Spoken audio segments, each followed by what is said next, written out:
Hi again, everybody. Welcome into an all-new episode of When the Game Ends, episode 38, alongside Mike Carmen, Ben Holden here with you. And Carmi, we are cranking along, man. This is the third one we've done in a week.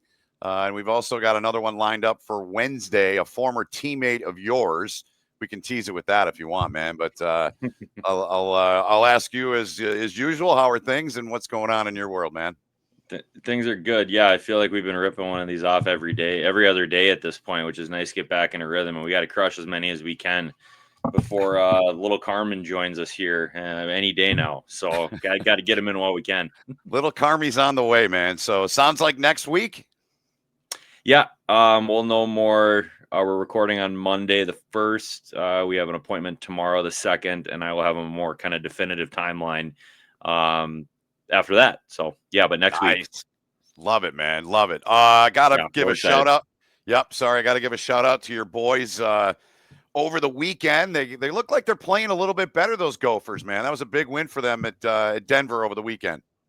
Yeah, so I actually didn't get to. I was going to watch the game, but we ended up going to the Wild game. But they had the highlights looked good, and everybody I talked to that watched the game said it looked good. So they built some momentum after the Penn State weekend, and yeah, hopefully finding their groove a little bit. I mean, I think we said all along the team wasn't going to know what they were till Christmas. So it's nice to see them, finding some momentum and having some success right before the break. Well, it's fair to say that on Friday night, I probably will need to cut back my caffeine intake because I'll be at Munn for what's going to be the game of the year so far in college hockey. And I transition us that way, old broadcasting tip, because the guy that's our guest today, Justin Selman, was a co-captain and alternate captain at Michigan, played there from 2012. In the last year, the great CCHA. I wore that for Justin, just like I did for Ebbett when he was on with us. And then played in the Big Ten. They won a Big Ten championship when he was there. Known him a long time, did a lot of different things with him throughout the years. I've got something I'm going to wait and show until we bring him in from our past. It was 12 years ago, the picture that I'm going to show. But this is a guy that really, we were talking offline before. We'll dive into it with him, but he didn't really have a plan to get into this. He started doing some coaching and working with some players when he was still at Michigan, and then after he played professionally for a few years, kind of got into it, and he's absolutely killing it with his company called Topline Hockey out east.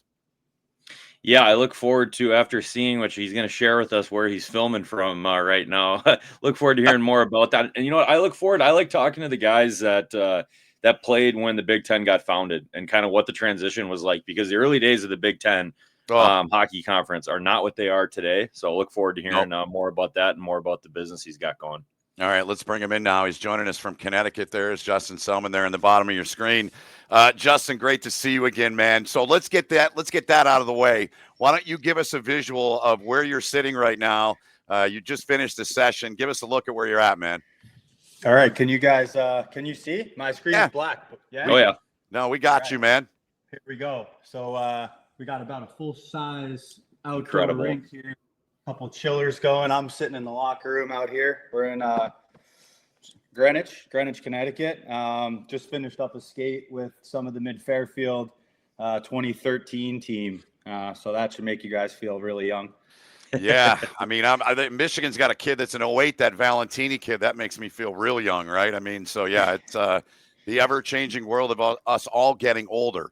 I got to show this. I sent this to you the other day. I don't know how well you'll be able to see it on here, but Carmi, that's me interviewing Justin 12 years ago in the Michigan locker room at Yost. And there's a cool story behind it. Obviously, there's some sadness to it as well. You were doing an interview with me that day for Movember. It was November 13th of 2012. You guys are playing Omaha that night, and you lost your grandfather to pancreatic cancer. What do you remember from that? What do you remember when you saw that when I texted you the other day? Did it flash a memory or what? Yeah, it did. It gave me chills. I mean, I remember that game vividly, and what I wrote on my stick, and it was a really hard time. It was like the first real loss that I experienced close to me. But I remember that day pretty well, and it's nice. I know my mom will probably hop on and listen to this, so she'll be happy that this was brought up as well. Yeah, that's cool, man. Yeah. No, great memories. Sorry, Carmen, real quick. For me, we're just talking about guys getting older, right? And 23 years of doing college hockey, and seeing guys like yourself and so many other guests, friends of Carmi's he played with, guys I've known. It's awesome to see what you guys do once you leave college and continue on. And I know we're going to dive into what you're doing, and it's great stuff. And it's just cool to keep those connections, man. So I just want you to know that. So, just wanted to share that. No, yeah, I'm glad you had that. That's awesome. And then you had the picture of you and Red too, right there after it. Oh, the desk there, man. The desk there. Like you better be fair to my team tonight, or whatever he said there. But tons of respect for him, man. Let's jump into that quick. That's a good transition point. So I met Red when I was visiting schools. Justin, I know you and I are kind of just meeting for the first time. So I played my 2 years of high school, junior and senior at Ann Arbor out there for the national program. And I remember meeting Red, and to this day, one of the most intimidating guys ever when you first meet him when you're on a visit. What was your first experience like with Red? And I guess you can transition from that into what your experience was like from kind of being recruited, getting to know him, and then your 4 years at Michigan with him.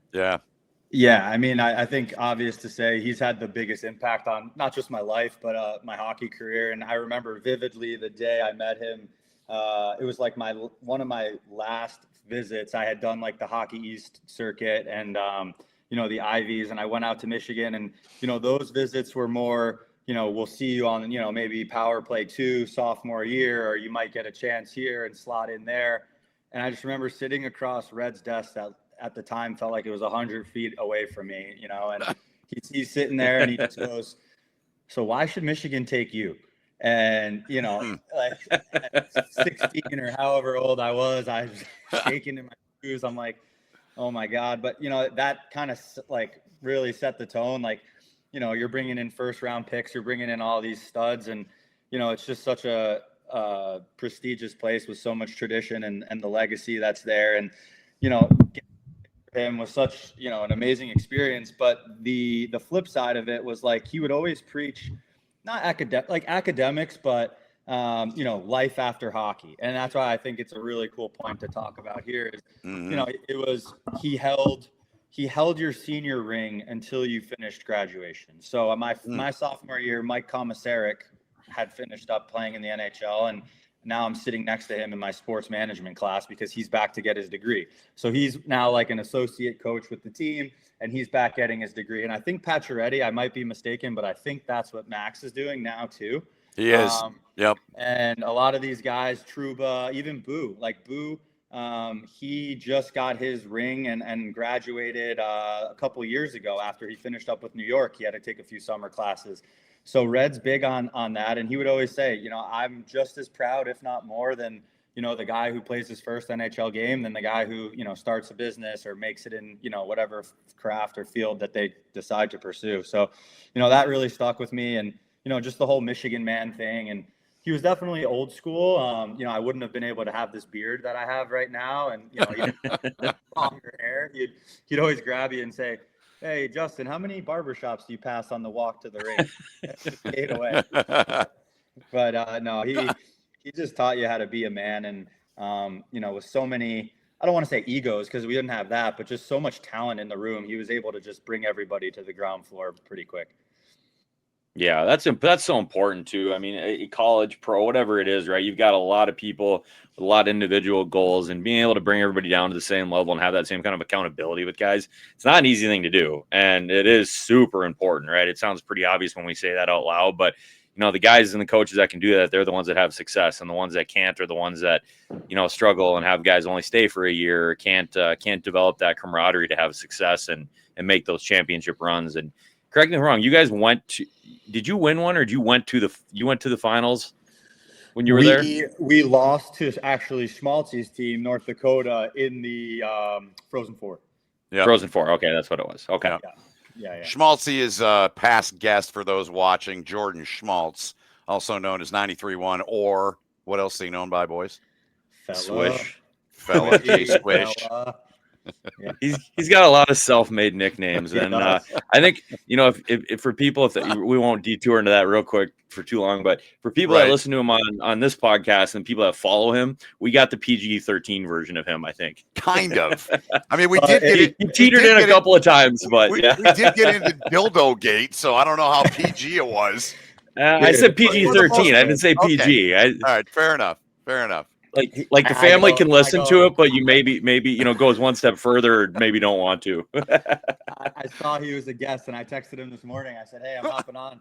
I go, "What's the vibe?" He goes, "Shoot the shit, shoot it straight." Yep, exactly, Yeah. man. I'm not on television here, man. We can have a little bit. I have fun on TV, but it's a little bit looser than that, as you can already tell, Justin. And I think, our relationship, you probably kind of knew that anyways about me. So I want to stick with this whole thing with, kind of getting into your career. I didn't know, maybe I did, but I didn't recall until I read today and did my homework. So you had a chance to play in the OHL. I mean, my, oh my, how things have changed. And I'd love to hear your thoughts on that too. So, but I also read and remembered once I read it, how important it was for you. And it was your dream to play at Michigan. And it reminds me, you remember Sean Richland, right? Sean, I did a ton of your games. And Richie always said, he goes, I just wanted to go because I wanted to wear the helmet, man. I thought it was the coolest thing I'd ever seen. So kind of walk us through the whole, where it was born for you that you wanted to play and your dream was to play at Michigan. Yeah. I mean, I'm not going to lie. The helmets did play a pretty big part as a kid. Yeah, I'm sure. I actually never forget sitting at my kitchen table watching the 98 national championship game with my stepdad, actually. And, he was pretty hands off with my hockey career. My dad was, the pusher. And, he was just like, my stepdad goes, like college hockey, I think 0.3% of guys that play make it to college, and Michigan's probably the best. So like he didn't say don't reach for the stars, but he's like, all right, just think about it. And then every year I look back and I'm always wearing a Michigan t-shirt, Michigan football, Michigan hockey. You go into Foot Locker or any of these stores in the mall as a kid, and it was always Michigan. And it was just like it just always was the place. If people asked me, gun to your head, where do you want to play? It was Michigan. And then, things start to happen when you're 15, 16, with hockey. And, first you get, a sniff from a school that you probably at the time you were like, oh, it's my first offer. I'm just going to take it. Cause what happens if I don't get another one? Right. And then, you start to kind of look at the pieces, and I just remember stepping on the campus and looking to my dad, and I was like, this is it. And, after that meeting with Red and all that, and, it wasn't easy. I mean, we can get into that too, but I'd love to. Probably the most, if not the most stacked 3 years at Michigan between Hyman, Larkin, Werenski, Kyle Connor, Trouba, JT, Comfer, Mott, Boo. So like I got there and I'm like, damn, did I kind of make a mistake? Right. And, to your point with the OHL, I think we lost one guy to the OHL, but that wasn't really a thought. I remember getting drafted to Peterborough and going out there for what I think was like 23 hours and 55 minutes because of the rules back then, where if it was like over in a day, you lose eligibility. But education was always important to me and my family. So I knew that wasn't going to be the case unless someone called and said, you're going to be a first rounder. And I wasn't that player. I was always kind of the guy that just had to work for it. So I kind of felt like, all right, Michigan, even if I just end up skating with these guys for a year or so in practice and just really pushing myself, I can make an impact in my later 2 years and see what happens. And it's kind of what did happen. But the OHL thing is especially now dealing with kids. I mean, I get the call once a week, like, how do we get to the OHL? And I just had a call with Spencer Hyman last week, and him and his brother bought Hamilton. So, he's got an interesting take on the whole process. And basically, they're looking at it like this, if these kids are going to go to the USHL, why not bring them to the OHL, treat them like a pro, get them used to the schedule, a little bit of a better experience, I guess, in the locker room and between the training staff, and less travel. And almost every kid I know who's playing high level hockey now is doing some sort of hybrid education anyway.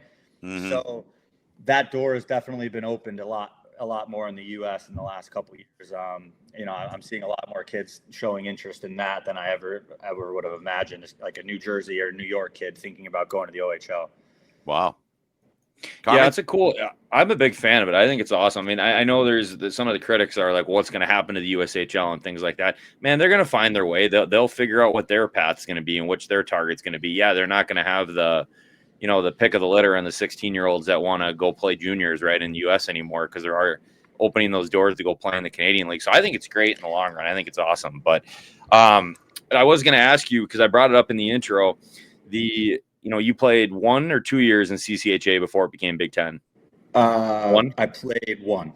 Yep. One. Okay. The last year of it. Yeah. Did you know, what was your, like, did you notice it a lot? Was there a big shift? And obviously the teams you're playing, that changed a little bit, right? But was there a different feeling, different atmosphere? Like, what was the difference what'd you feel with that? I felt like we started to get treated more like the football team because every game was a rivalry. Like, I felt like the student body noticed what was going on more with hockey when it was Michigan versus Michigan State, or Michigan versus Penn State, or Wisconsin versus, Michigan versus like Anchorage or, Ferris. Like, it was just always felt like every weekend was, game 7 once that switch happened. I mean, every game in college hockey is so intense, but I think when that started to kind of come into play and you're going to these major schools every weekend, it was like, you felt like you're on the big stage. And then obviously the Big Ten Network, with the coverage, back then it felt like pro hockey, right from the jump. Yeah, it's funny, Benny. That's the exact opposite experience of out here in Minnesota, like with the transition, right? We took a hit with fans.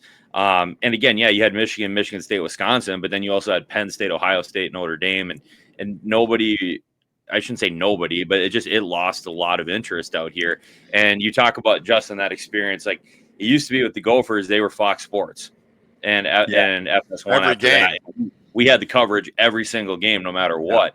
And so it was almost a little different shift. Big Ten now they're sharing the Big Ten network with other schools, right? So it's fun to hear that, Ben, how the different schools, like two big blue blood schools, had this happen and the experience of one versus the other. And again, I wasn't playing there at that time, but that's very much my understanding of the perception and what happened. So that's cool to hear it from the other side of things too. Yeah. No, it's true. I guess like Minnesota versus Duluth, Minnesota versus North Dakota, like those are the games that sell out, Galucci, right? Or Mariucci. Sorry. I knew what you meant. Galucci. Another Italian restaurant down the street here. Exactly. So you graduate, you talked about that, all that. You give a run at pro hockey for 3 years. And what ultimately was it for you that said, all right, I'm hanging it up as a player. I'm going to do the next phase of my life. Walk us through that and how that went for you and that transition was for you, Justin. Yeah.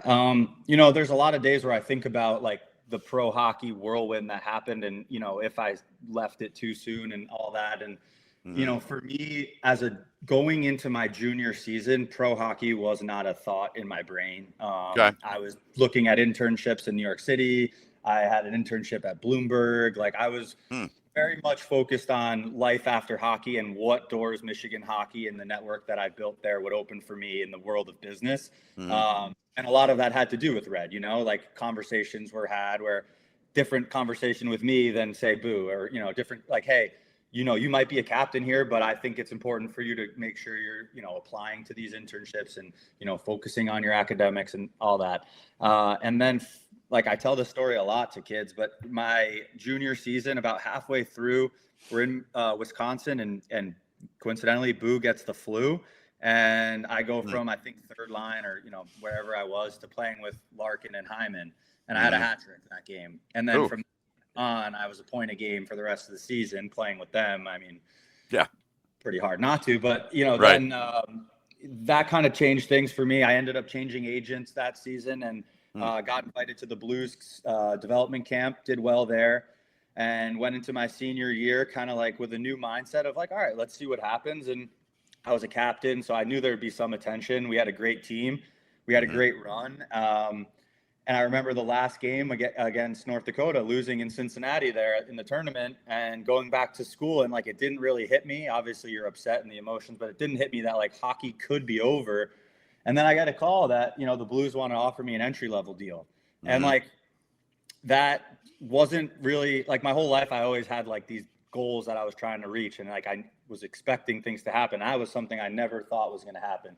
And, I heard stories about playing in the East Coast League and different things in Europe, but like to go to an NHL team and sit on the bench next to Tarasenko at the time and all these guys, I was like, this is crazy. And I don't know that I was fairly ready for that right away. And that first season, the Blues didn't really have an affiliation with an AHL team. So I was sent to Chicago, and that was like an independent American League team. So we didn't do a ton of like player development.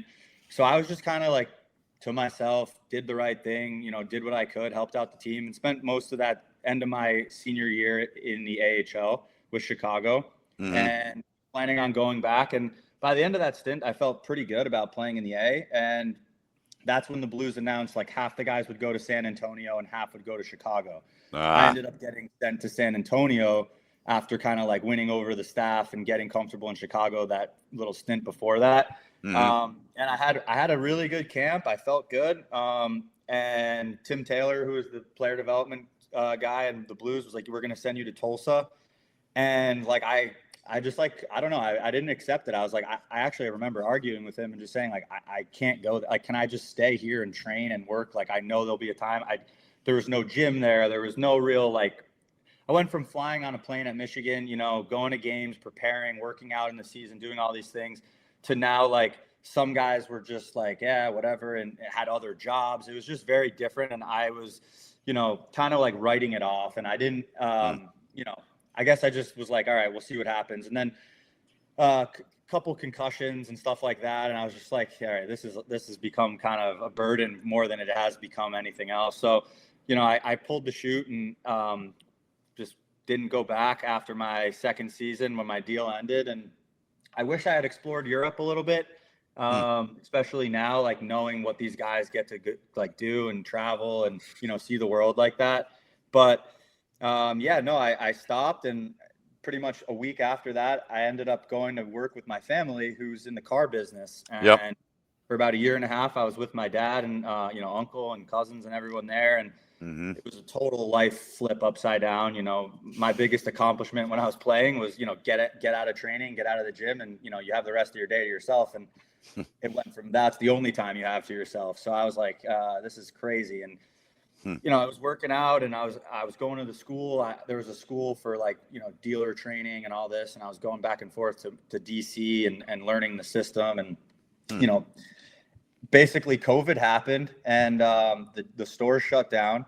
And one of the sports training facilities in our area has turf, soccer fields, all these things in a giant bubble. They were about to go out of business. And one of my buddies who has been playing, he's from the area, was like, hey, I know the owner, let's go sit with him. And we pitched him on an idea where if he purchased us a synthetic ice rink for us to do lessons, we would have like a revenue share with him. And we thought nothing of it, maybe it was a month or 2 months, just kind of see what happened. And it was just me doing the lessons at the time. My partner in the business, Connor Lean, kind of was helping out with us on the weekends. And he had a full-time job at a bank in the city. So then he started picking up more hours, and all of a sudden we had 20, 30 kids, and I had 6 sessions a day. So I needed help. And then, a guy that I played with growing up, RJ Burns, played at Army. He moved up from Florida, and we started doing it at the same time together. So he'd have 3 guys going in the gym. I'd have 3 guys on the Gleis doing synthetic shooting and skills. And we were just running 90-minute classes all day. Kids had nowhere to train. Like it was closed, I guess. It was like kind of a backdoor thing. And we were just, Avalanche kids, mid-Fairfield kids, the top kids in the area. Peter Sikora's son was with us. We now have a lot of kids playing college hockey and juniors and a couple pros at the time. They're 13, 14-year-old kids just looking for a place to train. So it just catapulted. And, it just kind of snowballed into this training conglomerate that we've got going on now with, I think we have 15 coaches all working with us who have played Division I hockey, and mostly of them have played pro too. So it's been a wild ride. Yeah. That's awesome. So I was reading about your guys' training, and I saw the Gleis thing, which you just mentioned. So what's different about that in terms of synthetic ice from like traditional synthetic ice? I was going to ask you about it. Yeah, so it's the Gleis is pretty unique. It's something they do, and they make it in Sweden. we were an early adopter to the first generation of the Glice. We just last week actually got the newest model of it, and this stuff feels like ice. The one we had and started on, we had about a 2/3 size sheet. So typically you see like synthetic and it's like someone's garage or like a shooting room at these college campuses. But we had kids doing full drills, like, you know, transitions, 2-on-1. Like we were pushing the limits of what we could do on synthetic. And the feedback was you'd get on, you'd feel a little weird 5-10 minutes. And then, you know, you'd go on the ice and it'd be like you almost took a weight off your skates because the resistance was less, your hands felt better. You know, keeping pucks flat on the Glice is fairly challenging at first. So like my touches, I noticed from when I played till now, like I feel more skilled. I feel better than I did as a player now, just because I'm on this stuff all the time. But we started on there, and then, you know, naturally kids want ice and they want to be, you know, comfortable and get into like a real rink. So we started renting ice and, you know, doing that whole thing. But from the beginning, like we really were trying to avoid Connor Lean Hockey School or Justin Selman Hockey School. And I don't know about Michigan or Minnesota, but in this area, there are a lot of skills coaches, like individual guys. And I guess from Michigan, like the team, the atmosphere that we were around, like I just wanted this to be about everybody. And we have like the most incredible group of guys. We've got a guy from Penn State, Boston College, a girl who played pro and played at BU, obviously Boo with the Rangers. Connor played at Maine. We've got 2 guys from Brown. So it's like you get a lot of guys now who, especially with us being in New York City, guys that want to work in finance or banking or real estate or whatever their path might be in Manhattan. And, you know, they're still doing 10 hours a week with us on the ice as, you know, part-time, but, you know, they're full-time coaches when they're with us. And, you know, it's giving them a chance instead of maybe going to play men's league at 11 p.m. to be on the ice, help kids, and obviously get paid to do it. So it's a really cool path for a lot of guys. For sure. Yeah, no, that's interesting. I wanted to ask about that because like I've trained kids on the synthetic ice before, just the standard stuff. And it's, you know, it's very clunky. It's, you know, I don't know this is going to be kind of a weird question for some people to hear, but the Glice, the shavings, what is the shavings like? Because I know the traditional crap, you know what I'm talking about, right? It's that white dust. I come home and it's like in my beard, it's in my hair. It's in my car. Is it like sawdust or what's it like? That's kind of, question. Yeah, it's white. Yeah, it's like sawdust, but white. Okay. And yeah, I mean, I should be sponsored by Dyson and Shop Vac. You know, hit them up, man. Dude, it's crazy. I'm vacuuming like 3 hours a day, but the newer stuff, the stuff we just got actually shaves a lot less. But yeah, it's a little bit of maintenance, but nowhere near like an ice maintenance would be. And obviously the cost is a lot more efficient for us. But, you know, we do spend a lot of time on the ice. Our summers, we spend most of the time on the ice, and we have overnight camps at our facility up in upstate New York. So we host like 3 or 4 weeks of overnight camps where we're all staying up in the hotel and we're on the ice all day. So those are fun too. But I love the synthetic. I think you need to know how to teach on it. And like you said, it is very clunky if you're just having them do normal drills. But I kind of learned a lot from the shoot to score guy and the way he sets things up and, you know, putting players in like game situations and just kind of getting those reps and touches in. It's kind of what we put on there. I was watching Instagram clips. I liked what you stuff were doing. And one thing I liked about what you guys are doing too is like you talk about the skills coach thing. And I know Minnesota, it's kind of a toss up. There's a lot of people that run their own stuff. There's a lot of people that market off their name, right? It's kind of similar. But one thing I found is everybody's trying to be that Instagram guy and trying to like do like the most ridiculous stuff. And I'm like, this is so unrealistic. I go, why are we bothering to teach kids? It's like, yeah, if they want to have fun with the drill, sure. Right. You know, absolutely. But in terms of teaching kids game relevant skills, like it has to be taught in a game format. So you just said it. And I noticed that when the drills you guys were doing on your Instagram feed, like it was all very game relevant stuff. So that was cool. Yeah. No, it's like, I mean, like, I think I know exactly who you're talking about, and I'm good friends, like, you know, through this whole process, became close with him. And when we first started doing social media, a lot of it was like flip it over the stick and catch it on your skate and this and that and pick it up in Michigan and all these things. And it is just to kind of get eyes on social media. But I think, you know, like you said, it's teaching them how to have fun and be creative. And knowing that that's not a realistic thing, except after practice when you're playing 3-puck or something. But it is cool to have it in the box. But yeah, it's really competitive. It wasn't like this 5 or 6 years ago, at least out here. It seems like now people have realized it's a viable like career, I guess. And, you know, it's a very cutthroat, and guys are, you know, commenting, this is not game realistic, or, you know, this won't work, or, you know, how, you know, but at the end of the day, like, these kids are coming to us because they're trying to supplement what they're not getting in a team practice. So that's the thing, is we're not their team coaches. We're, you know, trying to build confidence, build skill, and, you know, put them in uncomfortable situations. And some of it might be, you know, juggling 3 pucks, and some of it might just be taking a rim off the wall. For sure. Yeah, but I agree with you. It is funny to see some of the stuff that goes on Yeah. Instagram. I want to backtrack one little bit, Justin, if I can here. I mean, I can feel your excitement, your energy, your passion. I see it on your social stuff and talking to you again after all these years. But at what point did you like officially say, all right, I'm done? Like, when did that all go away for you, as all the years you had played to now successful in business and doing what you're doing in the next chapter of your life? Is there a timeline of that for you? Was it a year? Was it a few months? How did that go for you? Done with hockey, you mean? Done playing? Like done playing, man. I'm done. Yeah, like, how hard was that? And what'd you go through?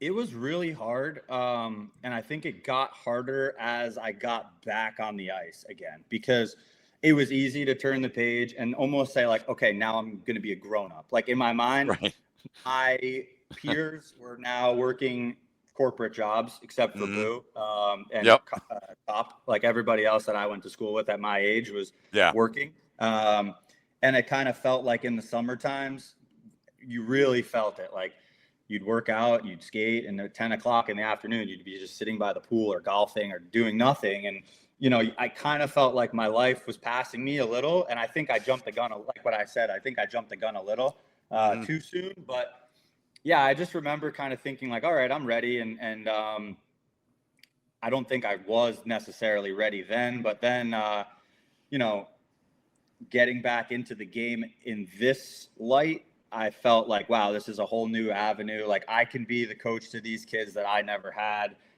you know, obviously mentoring and sharing experiences, but just also, you know, giving them a little bit of like a resource that's not their main coach. It's not their dad. It's not their agent. It's just someone that they can talk to about the process. And that's something that I didn't really have. And it wasn't around back then. So, you know, I felt good about this transition out of the short time I had in like quote unquote corporate into doing this. And I guess like fortunately for me, I was exposed to like, I can only compare it to like group fitness classes in New York City, like, you know, a Soul Cycle or something like that, where I saw like a brand, and I knew that I wanted this to be a brand, not just, again, like about me.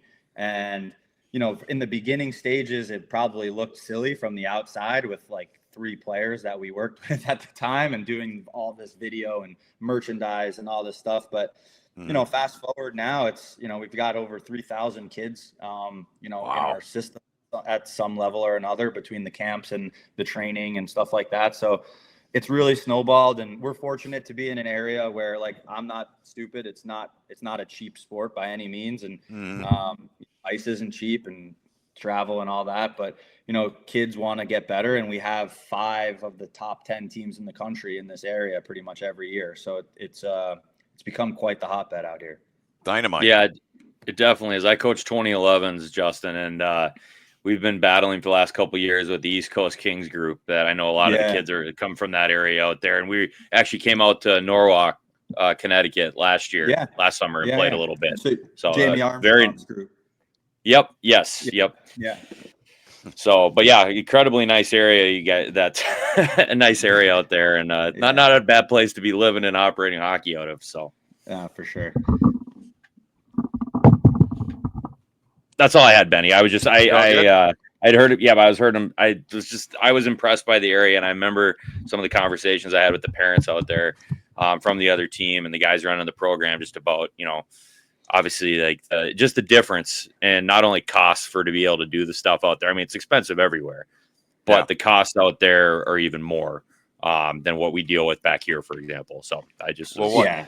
Justin, you said you're going to Chelsea Piers when you're done, right? So you do a lot of work in the city too, with what you're doing. I'm curious. I mean, what you're building is awesome, and you talked about, I want to build a brand. So moving forward, I mean, where do you continue, and how do you continue to build what you're doing? Yeah, it's a good question. We're like really in the process of deciding, like, does it make sense to build our own rink? Wow. Like we spend, I mean, over I can't imagine. whatever it is every Yeah. month on ice rentals and Yep. getting to that rink, and the amount of time we're missing for a 45-minute car ride. It could be another 2 sessions each way on it. And, we're toying around. The synthetic is great. And, the new stuff is great, but I think eventually for us, it's, having a place that we can call home and, welcome camp, welcome these things from, 5 a.m. till 2 a.m. and we host tournaments, we host events. So to do it all in-house would be great.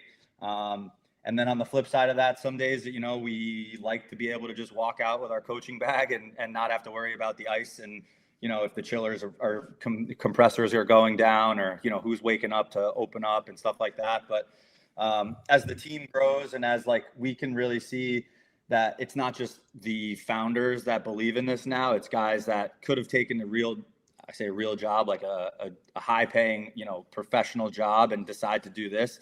We feel a lot of responsibility to provide a competitive work environment for them that, with benefits and, a salary and things that they can, have a family and not just worry about what's coming next month. And it's easy to pull somebody out of the East Coast League, most likely to do that. But someone who, has real job offers, it's a conversation we have a lot, and luckily we're able to do it and guys buy in. But, I think the camps for us are huge and the summertime. So if we could have a place to host all those things, that's great. But I don't know. I mean, I'm not behind the bench at all. I've done a few tournaments in the summers with guys, but I'm not behind the bench at all. But hey, Boo and I talk all the time. Would love to maybe one day get back to Ann Arbor, but right now we're in our skates way too much, and we're still buzzing around. But a few years. Back to Ann Arbor in what way? What do you mean by that? I don't know. I mean, I think coaching it would be really cool. Yeah, I think it would be cool. I mean, Narado was doing the exact same thing. He was. I was going to go there with you at some point. You took me there. And Deschamps also. He had a training rink and a skills program. And I think unique to Michigan and Minnesota and these really high-end schools is like these guys know that they need to develop. Yep. And they're going there to be there for maybe a year or two. And if you can really like lock in on guys and help them, work on their game and also win, not a head coach role, but maybe it's something where we're out there a couple times a month working with the team. We love Michigan and we would love to do anything with them at any capacity, but yeah, that would be a dream come true for sure. Well, I'm going to see him tomorrow. I'm going to plant this in his ear. Is that all right? Have you talked to him? No, 2 summers ago, Boo and I were out there and he was like, couldn't be more helpful and sending us video clips. And we had a kid who was committed to Michigan. So we brought him out there and we did a presentation for the coach's site. And he was like our demo player, and Nar was there. And he was, he told us same thing. You guys were doing exactly what I was doing, a few years ago, like keep doing what you're doing. And, we're still learning a lot. And honestly, the game has changed and is just changing every day. Like with these guys that are playing in the NHL and even the kids, like I learn from them, and just the puck touches and the stick technology is changing. Guys are shooting different, so it's really cool to see where the game's going and that we can kind of be like adapting with it as it's changing. Awesome, man. Yeah, it's funny. You notice the kids now, they pay way more attention to that stuff, I feel like, than we did. Like, yeah, we were always still interested in whatever cool product was out there. But like you said, the technology's changed so much, and the players, they're watching who the NHL guys are using, and they want to use that curve because of them. And like you said, they are all shooting different now, and that stuff, it is wild how much it's changed since we played. And like you said, it is still changing so quickly. I did want to ask you, you're talking about quality of life, so to speak, right, for the guys that are working for you, right, like making sure it's a viable option career-wise.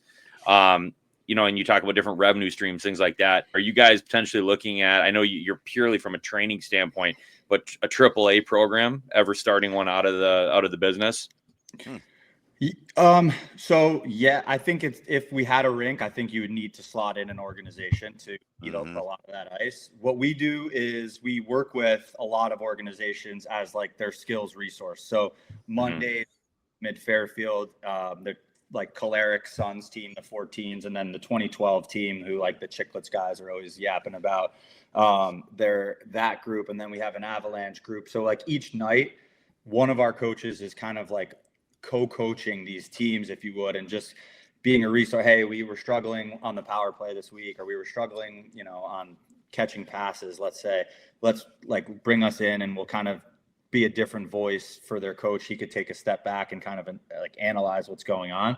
So we do a lot of that, but we really have to be careful, and it's something we're always dealing with. Like we get asked to coach teams almost every day.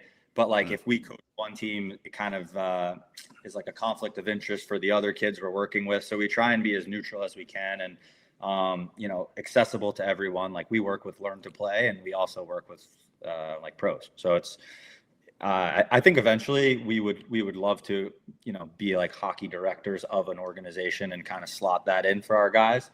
But for now, I think we're kind of in a good spot, just picking our spots with that.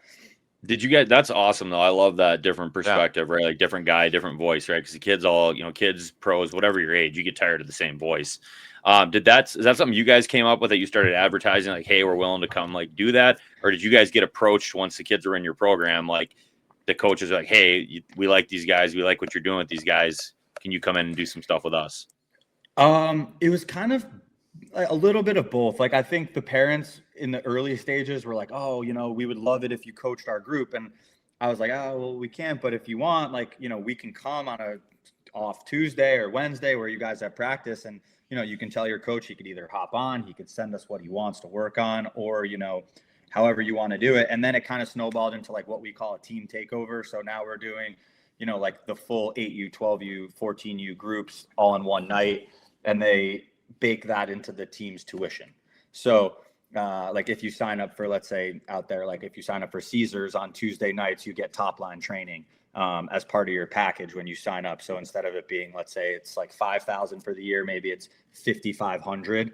And, now you don't have to worry about getting a lesson, or it kind of helps ease the burden of like finding that outside training with such a busy schedule. But it's tough because there still is 20 or 30 kids on the ice. So it's a good thing for us because we're able to help. And then if they want like basically private help, then they could kind of reach back out for that too. Yeah, for sure. No, that makes sense. That's awesome. That's something I don't think, I think it's Minnesota hockey is different, right?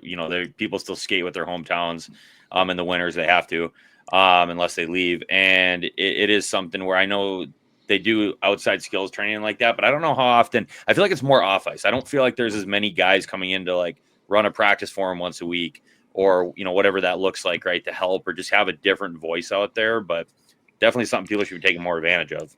I think so. I think a lot of coaches and a lot of parents are like, oh, I don't want to step on our coach's toes. And I get that. Like if I was coaching a AAA team and some dad was like, hey, we want this guy to come run practice, I'd be like, well, what's wrong with me? But I think when we get on the ice, like something is we do differently, I think, is, our guys are flying. Like our guys look like they're still game ready. And that's important and like part of our training. And when we like certify our coaches is, we're talking about like the wow factor. And for like a dad or a mom who's not a hockey player, if they look out on the ice, they should know like this guy played somewhere. And, they're not leaning on their stick against the boards, blowing the whistle, like they come off sweating. And it's like we're in game shape and taking care of ourselves in that manner too. So it's quality of life. We talked about that. Like, we pitch it as, hey, like you feel like a player, you come to the rink, you get treatment. Like we have physical therapy guys in our gyms. Like, you need that. You need the Normatex. You need, whatever you need, you have it. But like, you're not showing up 5 minutes before hopping out of the car. Like guys are stretching. Like it's still pretty serious. So that's definitely unique. Is that why I notice you guys wear shin pads when you're out there too on the stuff? Is there elbow pads going on as well? Or? No.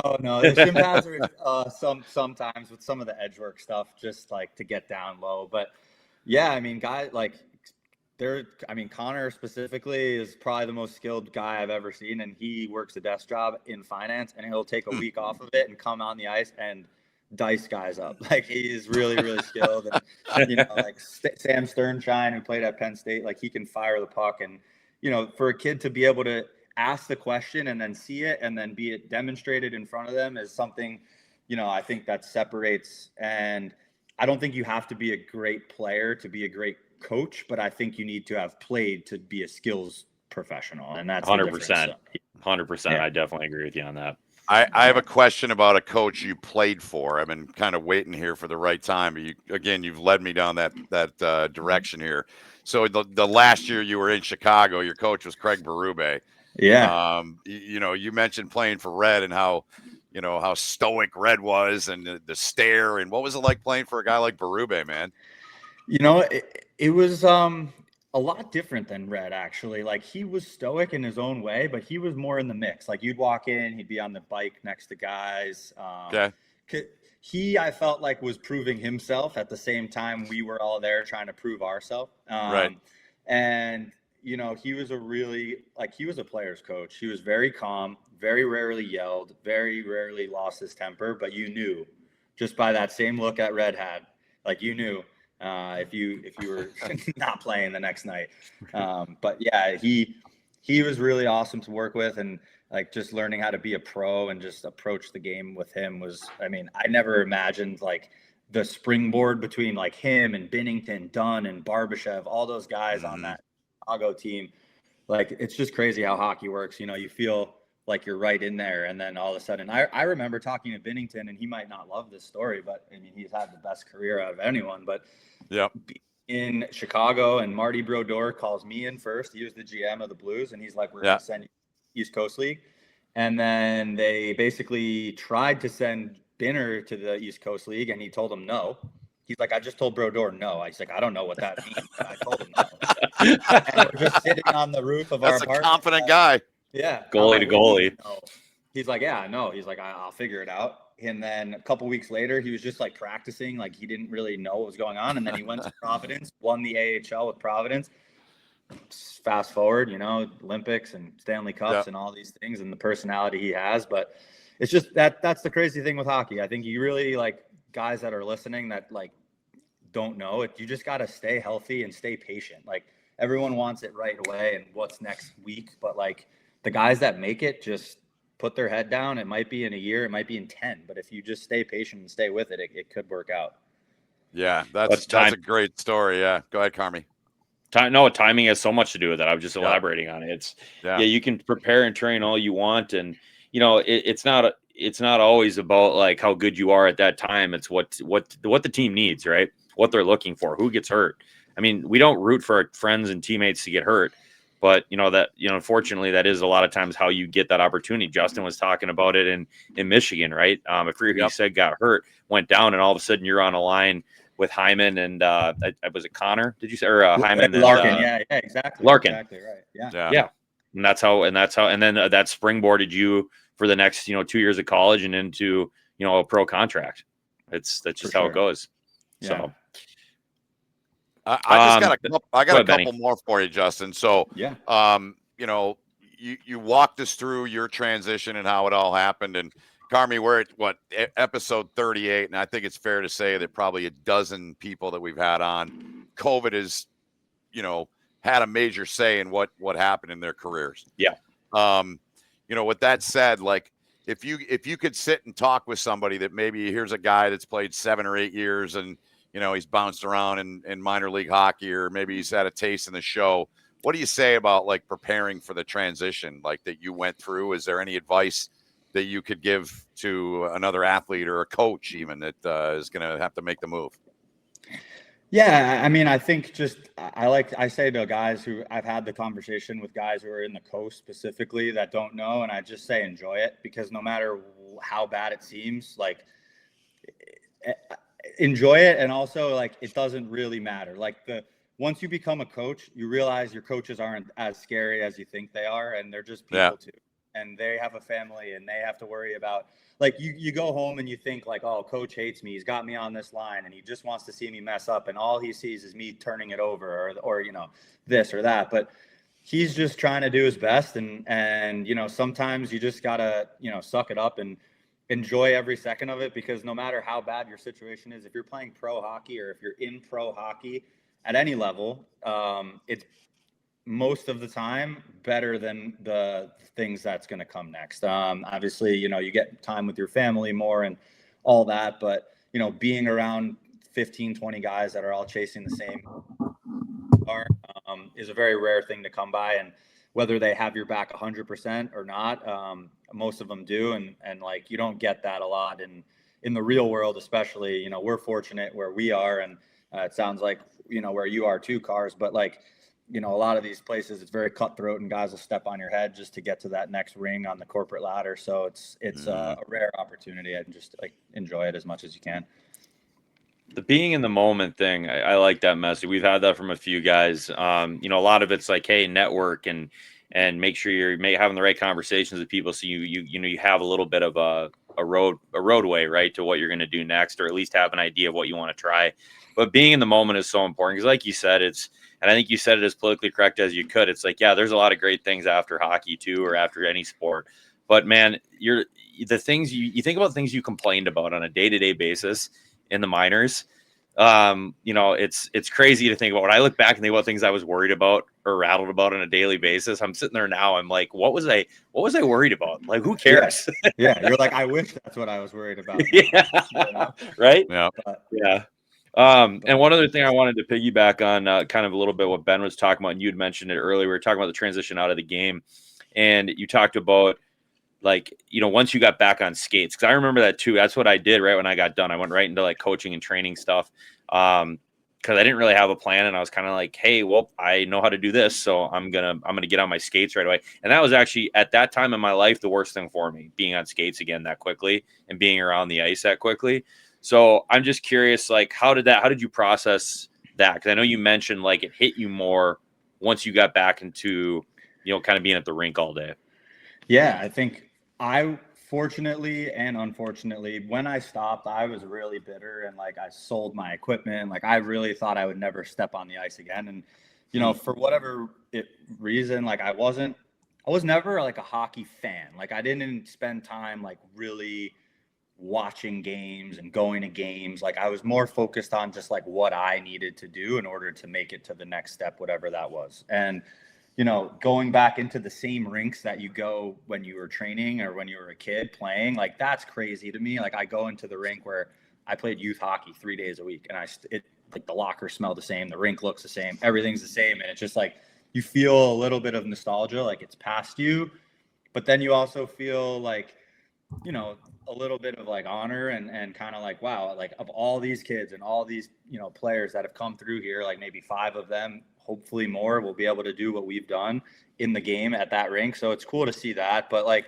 yeah, it was frustrating to go back on the ice and feel good. Like I thought I'd be like, oh man, I'm rusty, this. And then you start like the conversation, and we've had 3 guys so far that have worked with us for a top line go back and play. Like they took a year off. Blake Christensen, one of them, program kid, Michigan kid, for an entire year he worked for us. Didn't play one men's league game, didn't even have equipment, gets a call 10 months into working with us. Hey, I'm going to Kalamazoo next year. I'm going back. And he's played 2 years since, and he's still playing. Austin Block, same thing. So like, yeah, it is like a cool thing where guys can just like pick it back up. I think that's really unique about pro hockey. Guys just like get a call and they're in Europe, or they're in the coast now. And actually, this is a funny story. Happened to me during COVID. I was just going to ask you. Just going to ask you about that, because I was like, oh yeah, that's right. Go ahead. One game. Yes. Yeah. So, my high school, Bergen Catholic, had an alumni game on a Tuesday, and I get a call that night on the way to the game from Jason Franzone, who is the GM or assistant GM of Worcester. And he's like, hey, I saw your Instagram. We've had 7 guys go down with COVID. We've had a couple guys called up, blah, blah, blah. Would you want to play tomorrow? And I was like, what? I literally, my response was, I don't have equipment. That's what I said. I was like, I don't have equipment. And he says, obviously that's fine. We have stuff. You have skates, right? Yeah. Stick. Yeah. Okay. I was like, let me call my dad. He's like, yeah, I mean, like, what's like, just don't be stupid, like protect yourself. He's like, you know, I was still working out. Like I felt fine. And I called him back and I'm like, let me ask you, like, how many guys do you need? He's like, we need at least 3 forwards and a D. I'm like, perfect. Me, Connor, and RJ, and Austin, all 4 coaches from Topline. He's like, sure, I'll make you guys a line. We drive out and Bo Sterrett from Cornell. We drive out the next day, played good, played normal minutes, like power play. And I never will forget going into the power play meeting and the eyeballs we were getting from the guys who were on the team full time. Like, these guys are on the fucking power play meeting. Like, these guys, what? And I'm like, Jesus. I was like, oh my God. But it was fun. You know, the game ended, and it was cool because my wife now never had seen me play. So she got to see me play. And the coach was like, we're going on a bus trip. We're heading to Cincinnati. You guys want to come? And it was New Year's Eve the next night. We're like, no, we're good. Like, good luck. See ya. Yeah. But, no, that was cool for sure. That's awesome. Well, we know you got a scat, and we've filled up an hour here, no problem. I knew it wouldn't be hard for the 3 of us. Great to see you again, man. It's been a long time, and happy for your success. We've had your Instagram handles on the bottom of our ticker if you want to. Before we say so long, people want to get in touch with you and your company, what you guys are doing. What other ways can they go about doing that, Justin? Yeah, Instagram's great, Topline Hockey, or staff@tlhockey.com is our email. We run both of those through my phone, so can hit me at any time. But yeah, man, it was great catching up with you and Mike. Obviously, we've never met, but great hearing your story as well. And love what you guys are doing. And hopefully, you know, if anyone, like I always say when we do stuff like this with guys, like if anyone hears it, obviously players we love to, you know, connect with, but guys who are looking to coach or guys who want to come out and help out at any level, we are always welcoming that. So doors always open with us. Good stuff, man. Good to see you again. Keep up the great work, man. Carmi, last thought from you? No, all good. Great meeting you, Justin. Yeah, great conversation. Love hearing what you guys are doing. And I will throw a fun chirp at myself here. I don't think I'm in good enough shape to coach at your camp. When you talk about the guys moving, I'm like, you know, I can still move, but I don't know if I can move for a full day like that. Dude, nah, you'll be good, man. Trust me, you'll love it. Yeah, fine. That's awesome. All right, that'll do it. Boys, good luck for me this weekend. All right. Yeah, man, we'll do what I can, and it's gonna be a hell of a night, man. It's the biggest game of the year so far. So yes, I live for those games. I know you did too. Those were everything for you guys, just like North Dakota was for Carmi. Yes, sir. Oh yeah.